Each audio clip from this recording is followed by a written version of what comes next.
Que la grâce et la paix vous soient accordées de la part de Dieu notre Père et de Jésus-Christ notre Seigneur. Amen. Le texte biblique de ce lundi 13 octobre 2025 est tiré de l'Évangile selon Matthieu au chapitre 18, les 9 premiers versets. Le thème qui nous conduit ce jour est le suivant: Humilie-toi et évite les scandales. Prions. Seigneur notre Dieu, ouvre nos cœurs à ta parole. Éclaire nos esprits par ton Esprit Saint, que ta parole pénètre nos vies et que ta lumière nous conduise sur le chemin de l'humilité et de la paix.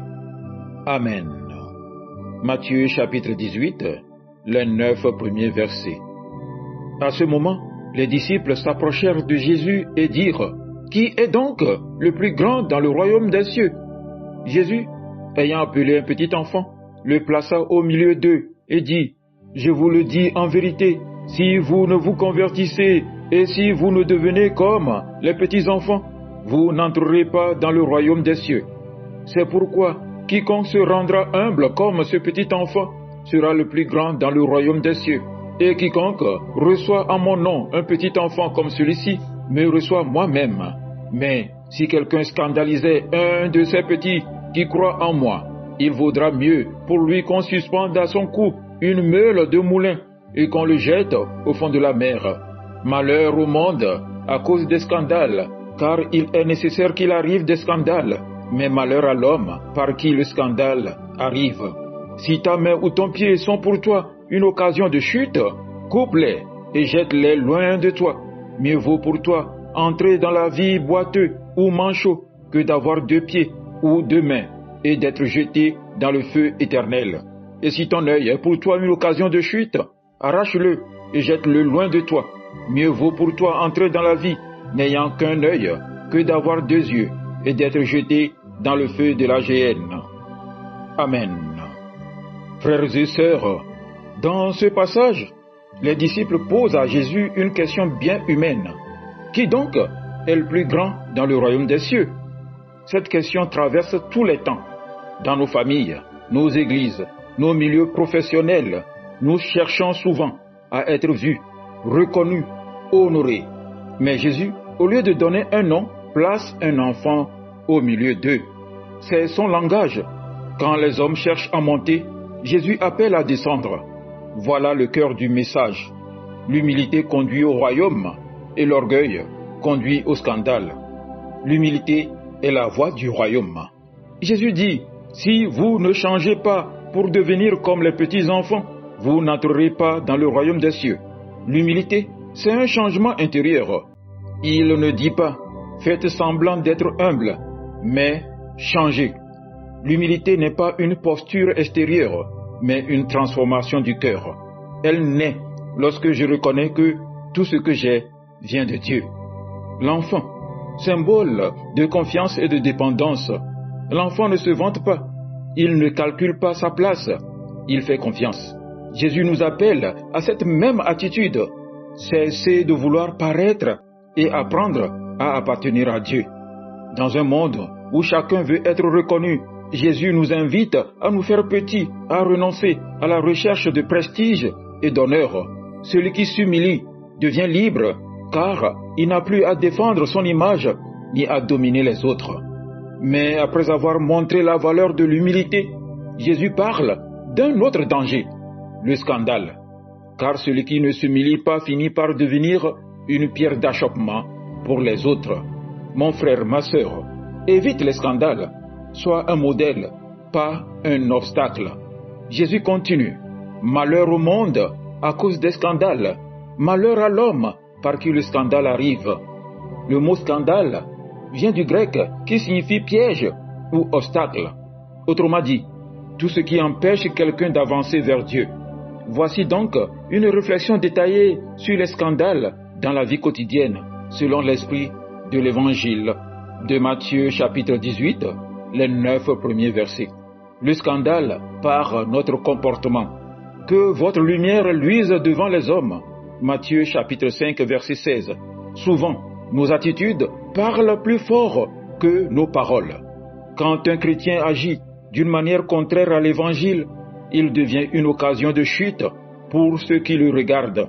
Voici quelques exemples l'hypocrisie religieuse, prier à l'église mais vivre dans la rancune, la jalousie ou le mensonge, le mauvais témoignage au travail ou à l'école, tricher, mentir, être paresseux tout en se disant croyant, le manque d'amour, mépriser, insulter ou juger les autres, surtout ceux qui ne pensent pas comme nous, les querelles dans les familles chrétiennes.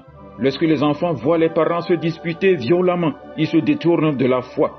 Une jeune fille disait, « Je ne crois plus en Dieu parce que ceux qui disent croire en lui sont les plus méchants que je connaisse. » Voilà le scandale. Un mauvais exemple qui éteint la foi d'un autre. Le scandale par nos paroles. La mort et la vie sont au pouvoir de la langue, nous dit Proverbe chapitre 18, verset 21. Nos mots peuvent édifier ou détruire. Un mot mal placé, une rumeur, une moquerie peuvent blesser profondément et détourner quelqu'un de Dieu. Les critiques destructrices, parler contre les autres, surtout dans la communauté de foi. Les mensonges et exagérations, dire des choses fausses pour se valoriser. Les paroles vulgaires, racistes ou humiliantes, incompatibles avec la grâce de Dieu. Les murmures contre les responsables, cela divise le corps de Christ. Un jour, un homme diffamant injustement son voisin.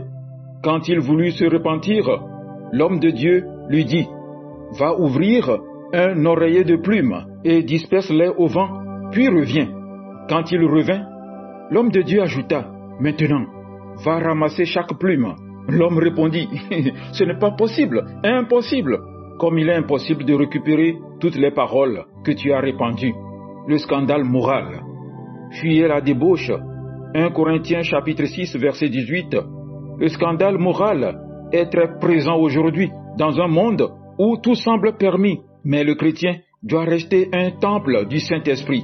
Les relations sexuelles hors mariage, adultère ou comportements contraires à la pureté, tenues ou attitudes provocantes qui deviennent des pièges pour les autres, comportements déplacés sur les réseaux sociaux, photos suggestives, propos immoraux, moqueries publiques, abus de pouvoir ou de confiance, même dans l'Église.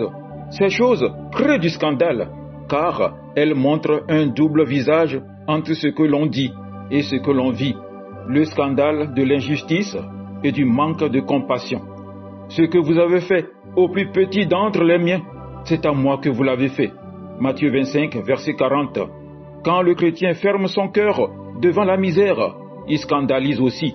Le monde nous regarde si nous parlons d'amour, mais refusons d'aider. Notre témoignage devient vide. Ignorer les pauvres ou les malades, refuser de pardonner, se moquer de ceux qui souffrent, refuser de partager son pain, son temps, son écoute. Le scandale caché, celui des pensées et des influences. Même sans geste visible, certains scandales se nourrissent dans le secret du cœur. Ce que je regarde, écoute ou médite, ce que je publie ou like sur Internet, les films, les musiques, les discussions qui alimentent la haine, la convoitise ou la moquerie. Le scandale commence souvent à l'intérieur avant de devenir visible à l'extérieur. Le scandale spirituel. Ce peuple m'honore des lèvres, mais son cœur est éloigné de moi. Matthieu 15, verset 8. C'est le scandale le plus grave. Vivre une foi sans transformation, prêcher l'amour sans aimer, parler du pardon sans pardonner, chanter « Je t'aime Seigneur » le dimanche, mais vivre dans le péché le lundi. Cela rend la foi peu crédible aux yeux du monde. Les scandales ne sont pas seulement des grands péchés visibles, ils se glissent dans nos gestes ordinaires, nos mots quotidiens, nos attitudes de cœur. Mais la bonne nouvelle, c'est que Jésus nous appelle à la vigilance et à la grâce. Si ta main te fait tomber, coupe-la, c'est-à-dire coupe court à tout ce qui produit le scandale en toi ou autour de toi. Coupe ce qui te fait chuter. Si ta main ou ton pied est pour toi une occasion de chute, coupe-le. Ces paroles sont fortes. Jésus ne parle pas ici de mutilation physique, mais d'un acte radical de séparation spirituelle. Il s'agit d'identifier ce qui t'éloigne de Dieu. Cela peut être une relation qui t'éteint spirituellement, une habitude qui te rend esclave, un écran, une pensée, une fierté. Tout ce qui t'empêche de grandir dans la foi doit être coupé, non par haine de toi-même, mais par amour pour ta vie éternelle. Il nous faut le courage de renoncer. Couper, c'est douloureux, mais c'est le prix de la liberté. Mieux vaut perdre quelque chose de précieux aujourd'hui que perdre la présence de Dieu demain. Ainsi, frères et sœurs, Jésus nous montre le chemin complet du disciple. S'humilier, ne pas scandaliser et se purifier.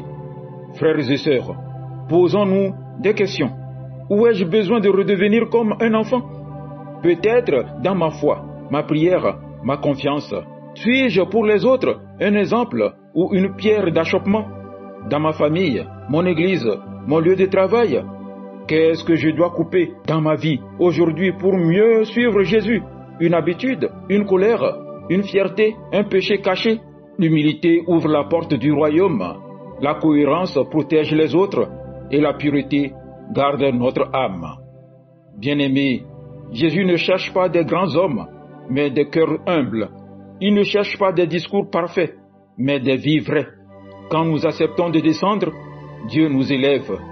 Et quand nous évitons les scandales, le monde voit en nous la lumière du Christ. Seigneur Jésus, toi qui t'es abaissé jusqu'à la croix, apprends-moi à me faire petit devant toi. Délivre-moi de l'orgueil qui me sépare des autres, que ma vie ne soit jamais un obstacle, mais un chemin vers toi. Donne-moi la force de couper tout ce qui me détourne de ton amour. Au nom de Jésus-Christ. Amen. Agréable journée à vous tous.